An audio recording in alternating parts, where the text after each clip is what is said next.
First, I'd like to say I'm an American historian with a passion for Poland and a love for truth and accuracy in everything involving history. This can be confrontational and disturbing to some people who believe a certain way and who have been taught that one way is right, regardless of the facts that prove otherwise. In wanting to promote accuracy about Polish history, which is complicated, I've come up against pushback, angry responses, and threats. Regardless, what is most important to me is telling it like it is. Isn't the truth what we should all be seeking? Keep an open mind and remember what's at stake. George Orwell wrote, "In a time of universal deceit, telling the truth is a revolutionary act." I believe we live in that time, and we must commit to revolutionary acts.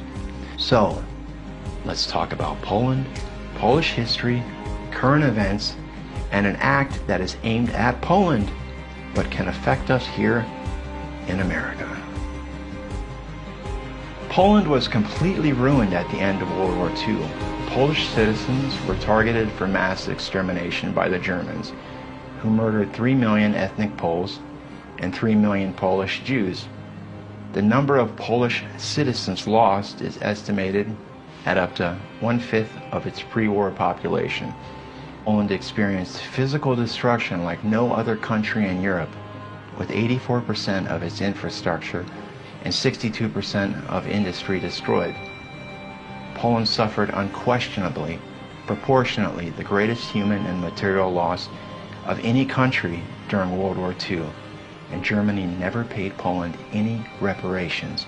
Subsequently, Poland was placed under an oppressive and brutal 40 years of Soviet rule, betrayed by its allies as a result of the Roosevelt-Stalin-Churchill Agreement in Yalta in 1945. All that hell and suffering and a sense of betrayal. That was Poland until the Iron Curtain fell in 1991. It was only then that Poland could take a breath and start building a modern, prosperous country and start catching up with the rest of the World War II winners and losers who started rebuilding their much less devastated countries in 1945 with the help of the Marshall Plan. Fast forward to now, another betrayal, another attempt at the destruction of Poland. I'm talking about Public Law 115-171, commonly known as Act S-447. Not only is it unfair, and the consequences of its implementation could be devastating to Poland, but it's also harmful to the U.S. Our American Constitution and its legal foundations are in danger. The U.S. Congress passed the law in April 2018, and I really don't think that President Trump and the Congress realize this legislation destroys law and order in the world. Yes, it can be used against our country. This violates the American Constitution and breaks international law when asking to give properties left heirless to American and Jewish organizations who believe they should receive properties and assets from Poland. So-called Jewish restitution organizations are now claiming that Poland owes them money estimated at $300 billion and thousands of properties left heirless by Polish citizens of Jewish descent after the Second World War. These were legally transferred to the Polish state, as it was the same law anywhere else in the world. Imagine this confusion. It would be like some agency showing up at your shopper house claiming it was theirs just because people of their religion died 80 years ago and they supposedly owned it, yet they have no proof, even though your grandfather built it from the ground up and you legally own it just because they say so. Isn't that bordering on insane? I think so, but this act was passed simply because of the political pull that these people and organizations have. They have lots of money to influence people. That's really kind of shady and dishonest.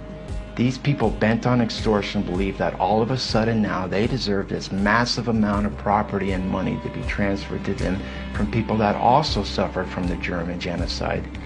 Remember, 6 million Polish died in the Nazi German genocide. 3 million were Jews, 3 million were ethnic Poles. The country was destroyed, but now Jewish organizations believe that they are owed money and property over non-Jews. On top of this, Poland was given to Stalin and substantially nationalized by the communists. In Poland, courts have been giving back properties to anyone who had proof of ownership, if it was proven and legal for years, the right way. What we're seeing is the wrong way. Jewish organizations in the state of Israel have been receiving billions from Germany and other countries for years, and Poland has received practically nothing. And now they want additional handouts from Poland, the country who was an ally, fought the Nazi Germans, their citizens murdered, tortured, deported by both the Soviets and the Nazis. I consider this shameful. When will this stop? We also need to know some background on real Polish Jewish history, not the one-sided history that portrays Poles as peasant pigs, collaborators with the Nazis, hell-bent on burning Jews in pogroms, ready to move into the houses of the dead. Israeli envoy, Ambassador Israel Katz, says Poles suckle anti-Semitism in their mother's milk and had no real recourse. It was just brushed off. What if a Polish leader said that? There would be all sorts of hell. But to criticize Jews, well, you could get in a lot of trouble for that, and it could even land you in prison if you question the Holocaust. Here is some Polish Jewish history that most people don't know. Many Jews were actually part of Stalin's communist government, and after the war were involved in the torture and murders of tens of thousands of Poles who fought the Nazis. Jews were even involved in the trial, torture, and death of Witold Pilecki, a mostly unknown Polish hero to the world, who actually volunteered for Auschwitz and escaped and then tried to warn the Allies of the Jewish Holocaust, a truly incredible accomplishment. After the war, he was tortured personally by two of the most notorious Jewish Stalinists, both ironically rescued by the Poles from Nazi Germans during the occupation of Poland. Pilecki was executed by a shot to the back of the head at the Molotov prison by Staff Sergeant Piotr Śmietański, another Jew, nicknamed the Butcher. Pilecki said of his time with the Soviets that Auschwitz was child's play. There are even documented cases of Jews murdering the same people that saved them from the Holocaust.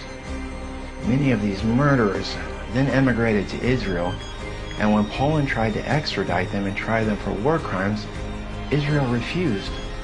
1. Solomon Morel ran a camp after the war that had Poles. One survivor, Dorota Borashek, a camp survivor, said, "I was taken there when I was 14 with my mother. I still don't know why we were there. They told us when we arrived, you are here and you are here to die, although nobody will shoot you because ammunition is too expensive." While Israel and Jews were out hunting Nazis, tens of thousands of sadistic criminals were living in their own backyard. How terribly ironic. Even when the Soviets invaded in 1939, Jews in the East put up archways and greeted the Red Army with flowers. They changed the old town government and proposed a new one drawn up from the local population of Jews. They arrested the police and the teachers. They led the NKVD, that's the special police, to apartments and houses and denounced Polish patriots. They were involved in the executions and deportations of approximately 1.8 million of their Polish neighbors to Siberia. Can you imagine the betrayal? Most people never hear about these incidences and just blame Poles for anti-Semitism. This is why I say it is the truth that we should seek. You have to look at both sides of the story. Sadly, many Jews have been bashing Poland for years and have also been trying to place Poland as a collaborator with the Nazi Germans, when historically, as you can see now, many things are either fabricated or conveniently absent.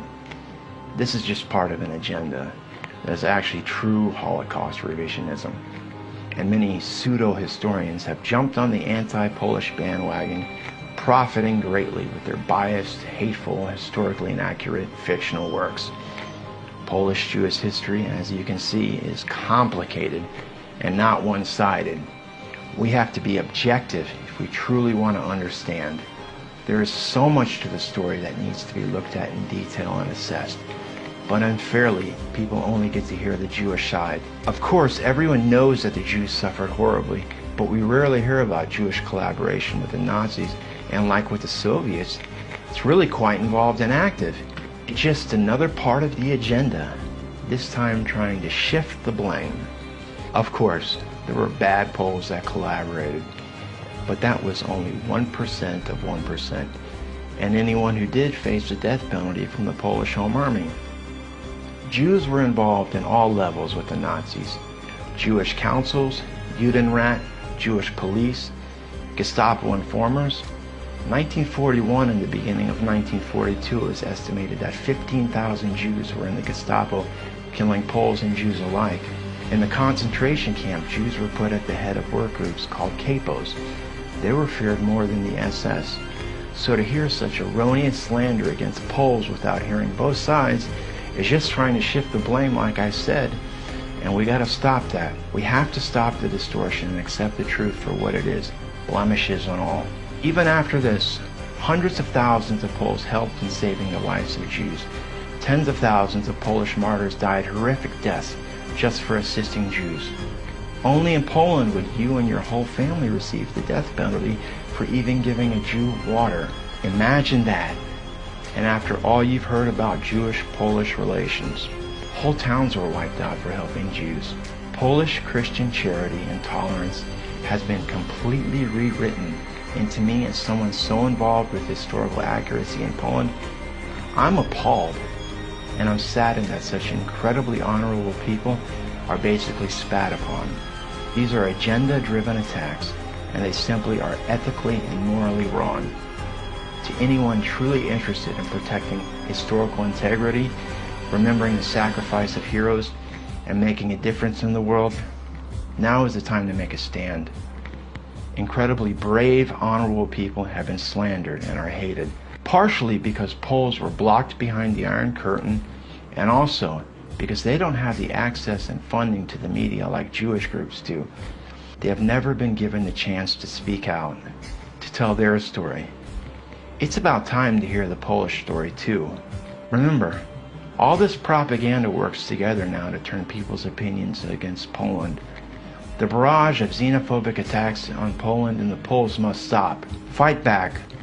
Let's start now by stopping this deceitful legislation.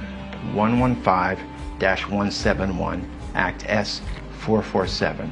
For us in the U.S., this legislation also sets an unconstitutional precedent which will open the doors and invite other frauds and violations in the U.S. law.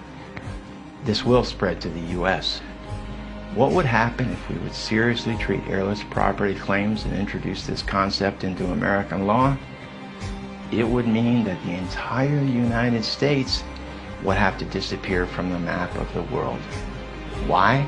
Because every square inch of the U.S. land would not belong to the present owners of the United States, but to Native Americans.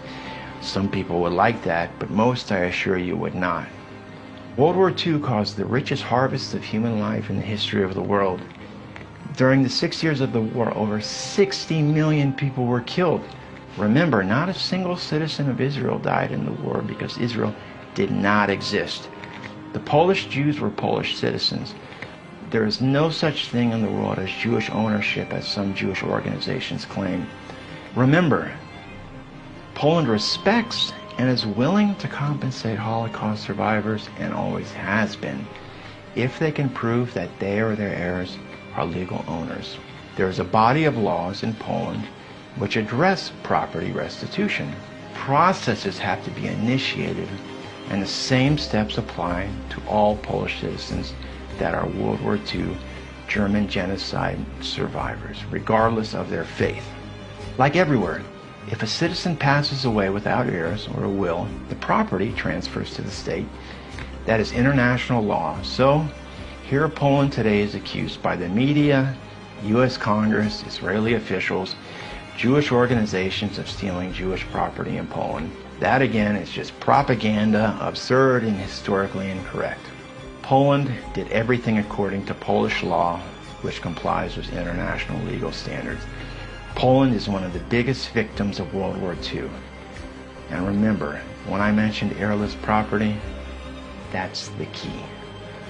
They want heirless property to be given to Jewish organizations. Also, Public Law 115-171 Act S447 only mentions one group of victims. It doesn't mention others.